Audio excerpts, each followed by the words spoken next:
This episode of Hak5 is brought to you by Domain.com.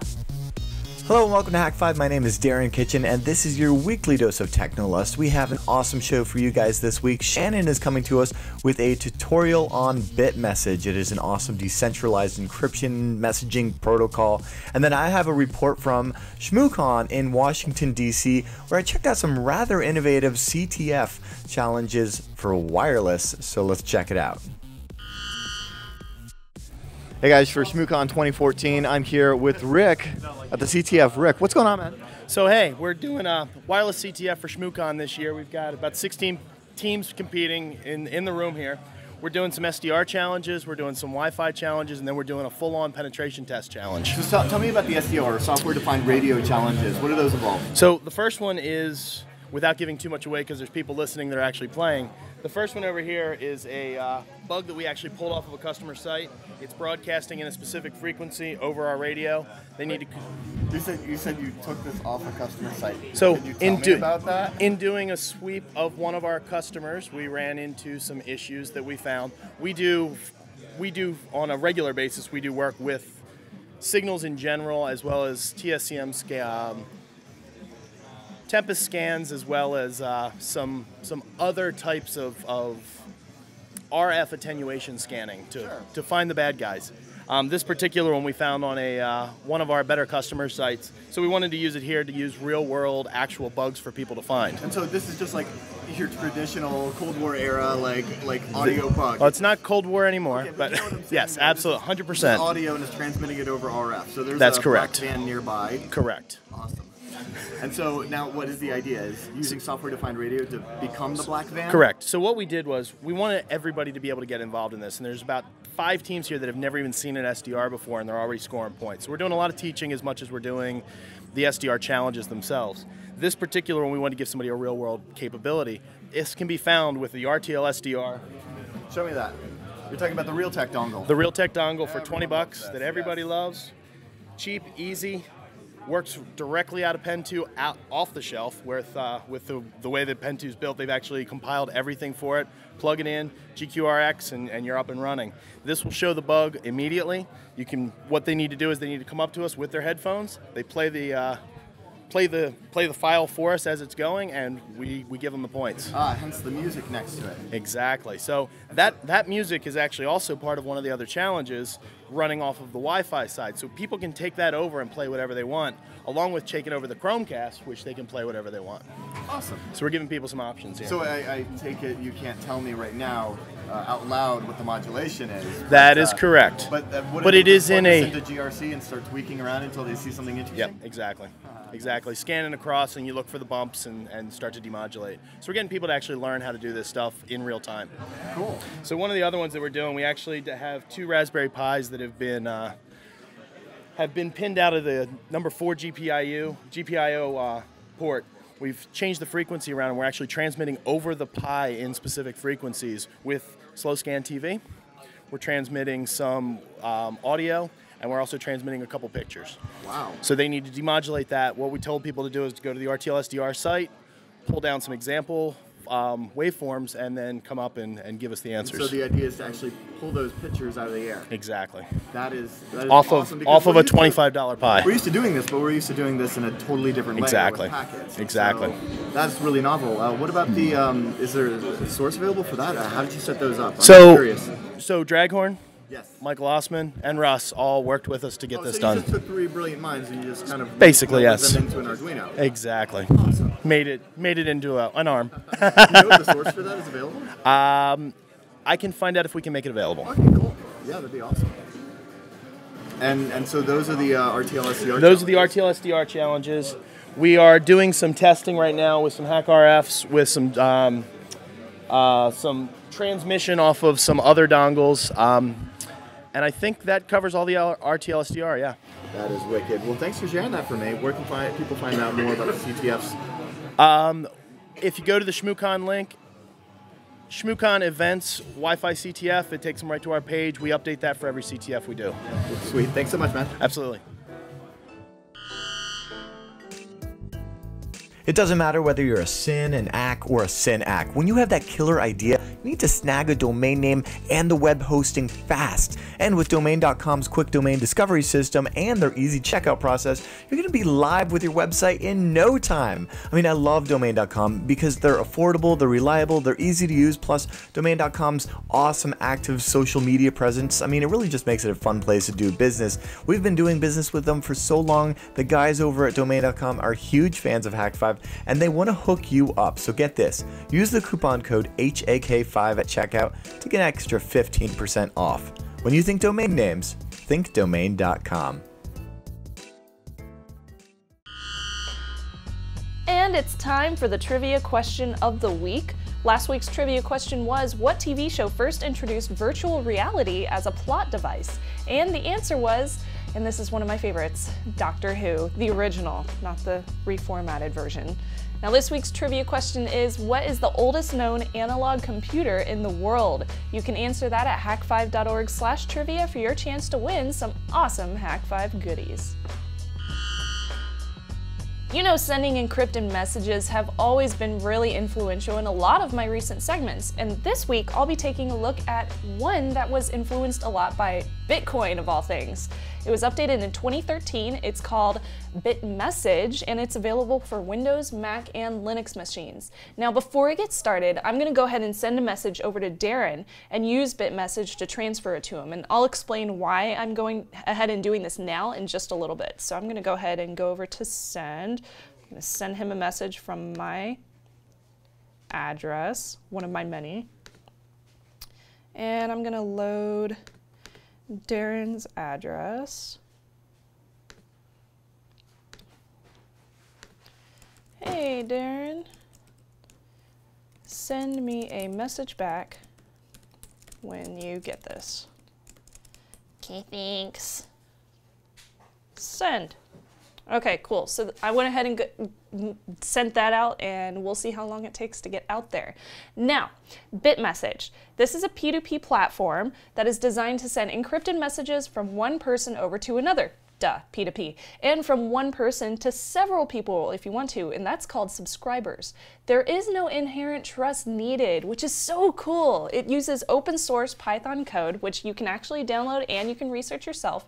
And by the way, if you guys are looking, if you're a security researcher, they're actually looking for a security researcher to independently audit their program. So if you want something to do, if you're bored, check them out because I think that would be really cool.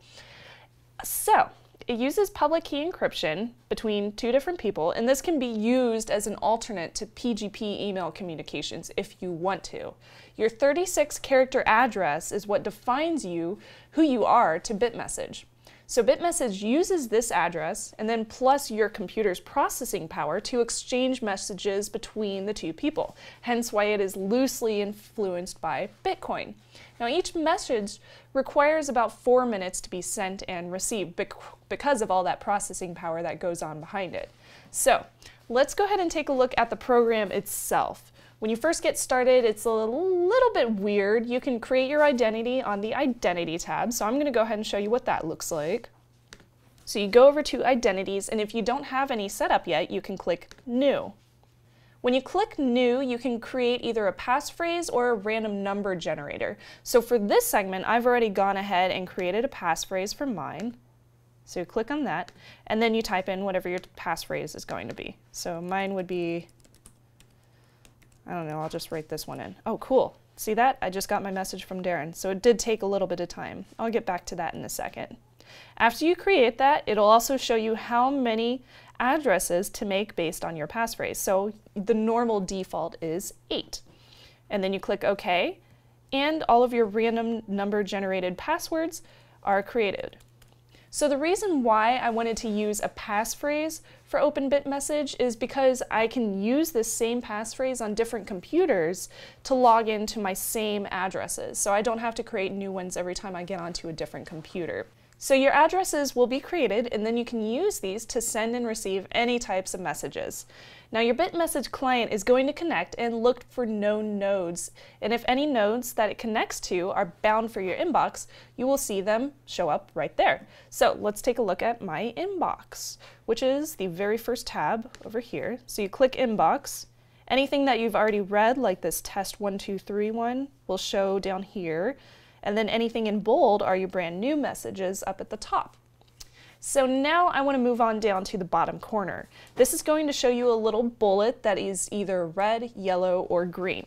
Now if your indicator is red, that means that you need to open a new port on your router for your computer's IP address. Now my Bitmessage port is 8444, which is the default, so I've opened up that TCP port to allow data through it. If it's yellow, you can only have up to 8 connections at once, but you can still connect. This also means that you are not currently connected as a node, so you're not helping the Bitmessage system transfer messages from each other for all the different clients that are out there. And the other one, which is what mine is right now, green, that means that you are good to go and you are now a node, so other messages can be streamed through your connection. So you're basically helping the Bitmessage protocol with all those different messages that are flying around in the atmosphere. Now I sent Darren a message a few minutes ago and he did reply to me. It just took a couple of minutes, and it usually takes about 8 minutes for the entire transfer between one person sending a message, the other person receiving it, and then them replying and sending you a message and you replying back. So I'm going to go ahead and click on his message in my inbox right here. Hey Shannon, I'm in your internet messaging your bits. Oh, that's odd. So if I right click, I can choose reply. And it's just like an email thread. It looks just like Gmail pretty much. So Doge. So wow. Nice. Send. Ha, so easy. Now if you ever want to send your messages, first off you just get some address from your friend, and then here I have 2 on mine, so if I go to my address book over here, I see that, oh never mind, I deleted the other one. So this is Darren's right here, this is his address, and it's pretty much a public address. Anybody can send him a message there. And if you want to add new people from your address, also you can go to add new entry, and simply label it whatever you want. So I labeled mine Darren, and then put in their address. Just copy and paste it there. Super, super simple. Now from here, if you wanted to send the message, you should just put from yourself and then to whoever you want. You can copy and paste straight from your address book, and then just write your body and paste. Every time you send a bit message, it's going to create this thing called a proof of work, a POW. The proof of work will show the nodes and other clients that your computer is not spam, and that it is a legit message, and that it's actually you. It's basically just their notification that you are who you say you are. You can also send messages to a subscription by checking broadcast instead of just to one person. So to do this, if you wanted to, you go over to your send messages, and you just choose broadcast, and this will broadcast out to everybody that subscribes to you. So all you have to click is from, and then your key, and you can just leave this part blank. So super easy, really good idea for bloggers or organizations that really need to send out news to anonymous users. Kind of cool. I'm thinking we should do this for the Hack Shop. It's kind of awesome. So, is this something that you would use? It's very easy to set up. It is open source, not to mention it is free, which is great. I wish that there was a mobile version of it and that it was a little bit faster and that I didn't have to worry about opening a port on my firewall if I wanted to be a node, but alas. There is not a way to do that, and there's not a mobile version, unfortunately. It is kind of comparative to TorChat in some ways, if you've ever checked that out, which is another chat client that's open source, and it's much better than many other ones out there. So email me your thoughts in whichever chat client that you decide to use, especially if it's open source. I think that's super cool, and I really like this one. It's pretty cool. I'm probably going to keep it forever. Anyway, you can email me feedback@hak5.org, and make sure to check out my 36-character address in the show notes below. And now it's time for the Technolust photo of the week.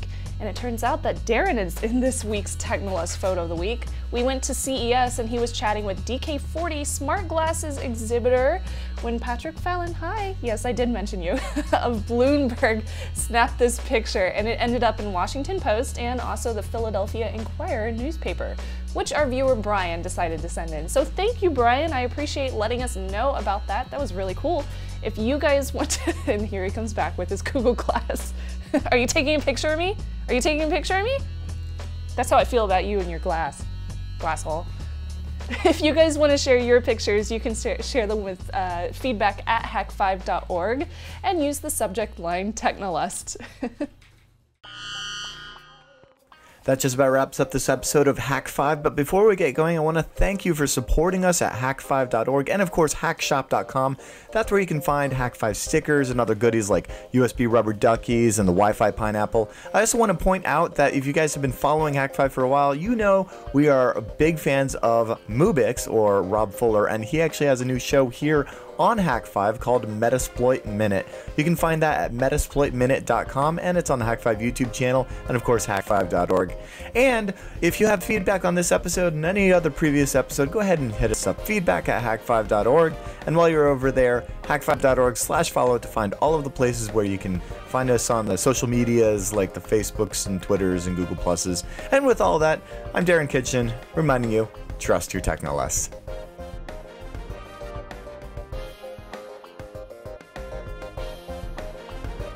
Shush! Don't make noise!